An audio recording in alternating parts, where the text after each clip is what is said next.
Hi, I'm John Stokdyk, the editor of AccountingWEB.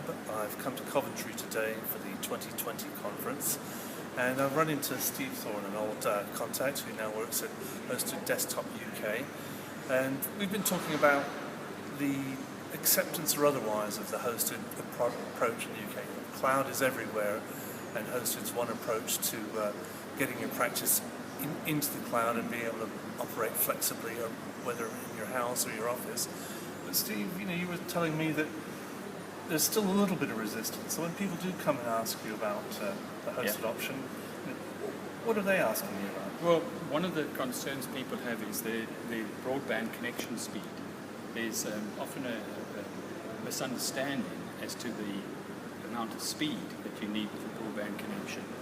In reality, you actually need a very low-level broadband connection all the time. And what's more important is to have a reliable broadband connection. So you have some sort of commercial contract with BT or Virgin, whereby they guarantee a level of service that's more important than the actual speed of the connection.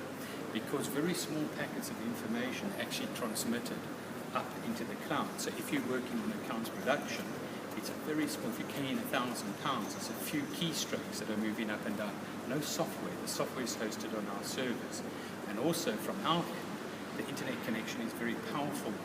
So it works relatively fast in most firms' environment. And in fact, most of our clients tell us that once they've come onto our hosted desktop, their system seems to work faster than it was in the old traditional environment.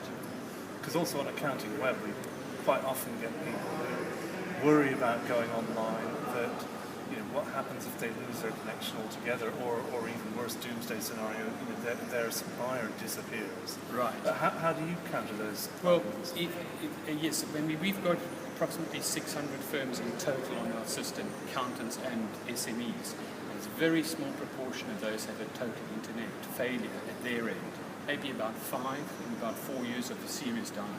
When that happens, you've got 3 choices. One, you send everybody home to work, which is the easiest choice. Secondly, you send them off to work from somewhere else where they can get onto the internet, like Starbucks cafe or a client or something like that. Or third, you send them to a supermarket like Asda, Tesco somewhere, and you buy a pay-as-you-go network card for about £20, plug it into your USB port, and then you could work for a day or 2. Well, thanks for those insights, and we'll see you again. Thank you very much.